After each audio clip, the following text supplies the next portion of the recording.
বুখারীর বর্ণনা 4712 নম্বর হাদিস। কিয়ামতের ময়দানে আল্লাহ তাআলা যখন কিয়ামতের ময়দান কায়েম করবে, মানুষের অবস্থা হবে বড় ভয়ঙ্কর। কারো ঘাম হবে পায়ের পাতা পরিমাণ, কারো হাঁটু পরিমাণ, কারো কোমর পরিমাণ, কারো হবে কান পরিমাণ, কারো নাকটা ঘামের তলে একবার যাবে একবার উঠবে। ইউলজিমুহুল আরাকু ইলজামা হাত্তা তাবলুগা আযানাহুম। কারো কারো ঘাম এত পরিমাণ হবে, আল্লাহ নবী বলেন 70 গজ পর্যন্ত ঘাম ছড়িয়ে যাবে, ঘামের মধ্যে হাবুডুবু খাবে। একজন আরেকজনকে বলবে লাউ ইস্তাশফা'না ইলা রাব্বিনা, এমন কাউকে যদি পাইতাম যে আমাদের জন্য আল্লাহর কাছে সুপারিশ করবে। একজন আরেক দলকে বলবে আলাইকুম বি আদম, তোমরা তোমাদের আব্বা আদম নবীর কাছে যাও।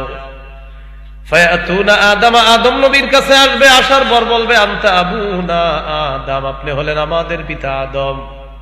খলাকাকাল্লাহু বিয়াদিহি, আল্লাহ তাআলা আপনাকে তার কুদরতি হাতে সৃষ্টি করেছেন। ওয়া নাফাখা ফীকা মির রূহিহি, আল্লাহ তাআলা আপনার মাঝে তার রূহ ফুঁকে দিয়েছেন।